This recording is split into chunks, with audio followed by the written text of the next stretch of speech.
किप्रो में खबर ईंदा हलो तो दरअसल किप्रो में गुजरियल ॾींहुं ते थींदड़ बल्दियाती इलेक्शन में पीपल्स पार्टी पारां धांधली करण ऐं जीडीए जे अॻुवाणनि ऐं कारकुननि ते कूड़ा केस दाख़िल करण ख़िलाफ़ जीडीए जे अॻूणे तालका नाज़िम हाजी खुदा बख्श दरस मोहम्मद याकूब कायम खानी मुखी मोइन दास डॉक्टर गोविंद राम नूर मोहम्मद कुंबर चौधरी लियाकत राजपूत ऐं ॿियनि प्रेस कॉन्फ्रेंस कंदे चयो त असांजो तकरीबन जो मक़सदु इहो त कल्ह वारी इलेक्शन थिए सिर्फ़ु असां न पूरी सिंध में जंहिं नमूने सां कानून जूं धजियूं उड़ाई वियूं आहिनि ऐं वोट जे तक़दुस खे पामाल कयो वियो आहे तव्हांखे लिखियो छुपो न आहे उन लाइ असां खिपरे जे हिसाब सां तव्हां दोस्तनि खे तकलीफ़ ॾिनी आहे त जेको कल्ह असांजे खिपरे तलके में town committee Khipro union councillor Hamzo Khandas union councillor Ranak Dahar union councillor Hathungo union Bhopi लूणखाण में जंहिं तरीक़े सां हिन धांधली ते इलेक्शन कटी आहे ऐं उन लाइ असां उनखे इलेक्शन खे रद्द कयूं था ऐं अवां जे तोसत सां chief justice of Pakistan chief election commissioner of Pakistan खे अपील था कयूं त हिन इलेक्शन खे ख़तमु करे नए सर इलेक्शन अदलिया जे आर ओ ऐं डी आर ओ जी निगरानी में फ़ौज जी निगरानी में कराई वञे त जीअं वोटर पंहिंजो सही हक़ इस्तेमालु करे सघे। कल्ह वारे ॾींहुं न सिर्फ़ु जंहिं ॾींहुं R O D R O Sindh government जा मुलाज़िम मुक़ररु कया विया उन ॾींहं खां धांधली शुरू हुई फार्म वठण में ॾियण में रद्द करण में उनखां पोइ पोलिंग स्टेशन खे जंहिं बुरी तरह उनखे खयों वियो ऐं पीस पार्टी उमेदवार जे ॻोठनि में रखियूं वियूं ऐं धांधली जी शुरूआति उन ॾींहं खां शुरू हुई उन में हथा की हाई कोर्ट जे आर्डरनि खे बि थुॾियो वियो त को अमल न कयो वियो ऐं पोलिंग स्टेशनूं पंहिंजे उतां कुन रखी करे ऐं असांखे हारायो वियो आहे। उनखां पोइ जेको हुन अमलो मुक़ररु कयोसीं इलीगल कयो आहे उते जेके प्रिज़ाइडिंग अफ़सर रखिया विया आहिनि से वॾनि जा कमदार हाणे खां सरकारी नौकरियूं ज़रूरु आहिनि पर उहे 17 ग्रेड जा न आहिनि 18 ग्रेड जा न आहिनि उहे हेठि लोअर कैटेगरी आहिनि जेके होम इलाइक़े में उनखे हर हिकु सियाणे थो जेके उहे पीस पार्टी जे उमेदवारनि या लीडरनि सां गॾु पीए तौरु कमु कनि था उन्हनि खे प्रिज़ाइडिंग अफ़सर लॻायो वियो उन सां गॾु काफ़ी जाइनि ते प्राइवेट माण्हू पोलिंग स्टेशन में विहारिया विया ऐं गॾोगॾु काफ़ी हथा की मुंहिंजे पंहिंजी ज़ाती पोलिंग स्टेशन ते बेलदारनि खे APO मुक़ररु कया विया। उनखां सवाइ जेके बि जीअं कोबरकोट जी पोलिंग स्टेशन खणी उमेदवार सावण मरी ॻोठ रखी वई उते शाहजहा मरी जे हाउस जो इंचार्ज शाहजहान मरी खे प्रिज़ाइडिंग रखियो वियो ऐं उनखां सवाइ जिथे बि तक़रीबन हर जॻह ते उन्हनि जी पंहिंजी मर्ज़ी ते रखिया विया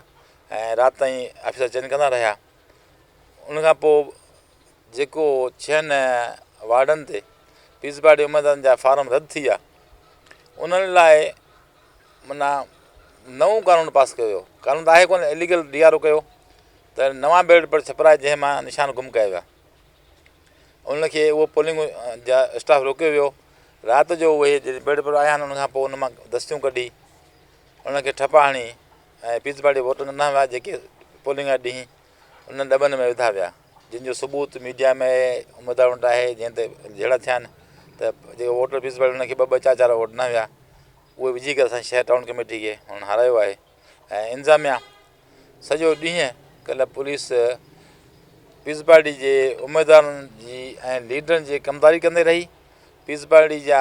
मेन माण्हू जेको डिस्ट्रिक्ट चेयरमैन पीस पार्टी जेको मुक़ररु वक़्तु उहो पुलिस स्क्वाड में हर पोलिंग स्टेशन में घणंदो वियो अली सनेंगो जो डिस्ट्रिक्ट जो जेको सदर आहे उहो पाण पोलिंग स्टेशन में अंदरि घिड़ी करे ठपा हणाया अथसि झेड़ो कयो अथसि उन सां गॾु पुलिस बाक़ाइदे स्क्वाड तौरु हुई असांजे उमेदवारनि खे गिले पोलिंग मां कढियो वियो असांजे एजेंटनि खे गिले कढियो वियो इन्हनि सभिनी असां सबूत आहिनि उन लाइ असीं अपील था कयूं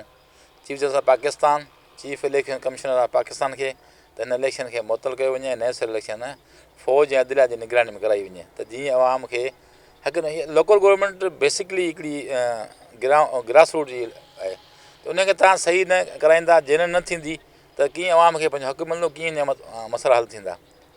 हिकु माफ़िया खे तव्हां हुन जाइ ते इंतिज़ामिया जे थ्रू विहारियो था अॻु में इन्हनि जो अशर सिंध में जो थियो आहे करप्शन कई अथनि वरी उन साॻियुनि खे तव्हां करप्ट माफ़िया खे सरकारी ताक़त ते वरी उन्हनि साॻियुनि खे तव्हां खटायो आहे हिन वक़्तु बि जेके हिकिड़ा त उन वक़्तु कल्ह वारी धांधली में असांजा वार्ड उन्हनि खयां आहिनि ऐं उनखां पोइ खटिल वार्ड जेका असांजा आहिनि उन्हनि खे RO ऑफिस में असांजो बैलेट पेपर ख़राबु करे उनजी रिज़ल्ट चेंज कई वञे पई 5 ॾींहं तव्हां रिज़ल्ट खे रखियो वियो आहे उन RO जे आधार ते जेके उन जा कमदार आहिनि जेके पाण जी ऑफिस में कमु कोन थो हले उन्हनि जो कमु वॾनि जो उताक हले पियो हुन खां सही वरिती वञे थी रिज़ल्टूं रहियल रिज़ल्टूं जेके उहे बि उन्हनि जे हवाले कयूं आहिनि उहे जे कल्ह वाई मीडिया ते प्रेस में जॻह अची वई जो उमेदवार खटे विया आहिनि असांखे उहो बि ख़दशो आहे असां ॿुधो आहे कन्फर्म त उन्हनि जा रिज़ल्ट चेंज कई वञे पई महिरबानी करे हिन इलेक्शन खे मुअतल कई वञे ऐं नैसर इलेक्शन अदलिया ऐं फ़ौज जी निगरानी में कई वञे ऐं गॾो गॾु असांजो असांजे वर्करनि ते जो कल्ह केस दाख़िल कयो वियो आहे उन में काफ़ी ॾाढा नाला अथनि असांजे खटिल उमेदवार बि आहिनि जेके उन पोलिंग स्टेशन ते मौजूदु पंहिंजे पोलिंग स्टेशन वोट करे रहिया हुआ ऐं उन खां असांजे नामालूम जी लिस्ट बि ठाही हुई जंहिंमें माण्हुनि खां हरासां कयो वञे पियो ऐं कूड़ो केस दाख़िल कयो वियो आहे ऐं उहो हथ सां गाॾियुनि खे 5 माण्हुनि खां धकु हणाए करे ऐं हिकिड़ो केस ठाहे असांजे माण्हुनि खे बेगुनाह फसायो पियो वञे उन लाइ असां अपील कई कूड़ो केस ख़तमु कया वञनि नहीं उधर दिन को ये पोलिंग से बंद हो गई लेकिन सारी वैसे हुआ है जैसे यूसी राणकडर की है उनकी जो भी है 100 किलोमीटर तक पोलिंग से ले गए और वहाँ लोगों के घरों में रखी गई है वहाँ पे लोगों को वोट नहीं करने दी हमारे हालांकि इस वजह से भी हमारे वोटर्स वहाँ पहुँच गए राणकडर में वहाँ भी वोट कास्ट नहीं करने नहीं दिया अपने उन्होंने ठप्पा लगा के अपने घरों में बैठ के वहाँ प्राइवेट लोग बैठे थे सरकारी लोग ही नहीं थे ये पूरी इलेक्शन ऐसी है सिर्फ 9 वार्ड की वो तो एक क्लियर हुआ जहाँ पे लोगों ने रजिस्टर किया वहाँ पे इशू हुआ था तो उसके बंद करके उसकी रिजल्ट दे दी गई सबब ये है जो रात जो पोलिंग स्टेशन बंद कई हुई स्टाफ रोके हुए सॼो भरी स्टाफ मोकिलियो वियो ऐं राति जो बेल्ट पेपर हुनजा कढी करे बजे बेल्ट पेपर वठिया आहिनि ठपा हाणे वठी आहिनि उते पेटियूं भरे छॾियूं आहिनि पोइ वरी बेल्ट पेपर जेका आहिनि हर पीस पार्टी राति वोट उन खीसे में 4 वोट हुया जेके वधा विया पकड़िया विया आहिनि ईअं करे थियो त 2 ॾींहं अॻु में बेल्ट पेपर तव्हांजा हमेशह थींदो आहे जो रिटायर थींदा आहिनि उनजो निशान अची वेंदो आहे उसके निशान आ जाते हैं 13 पोलिंगनि ते जेका बेल्ट पेपर पहुची विया आहिनि असांजी 5 पोलिंगनि ते बेल्ट पेपर 1 बजे खां पोइ असांजो हीअ जे पहिरियों मीडिया खे ॿुधायोमांसि हिननि जे पंहिंजे वकील सां असां हाई कोर्ट छा सुप्रीम कोर्ट ताईं वेंदासीं इन लाइ असां हाई कोर्ट में वेंदासीं जो प्रोसीजर तहत उन खां पोइ वेंदासीं सुप्रीम कोर्ट में त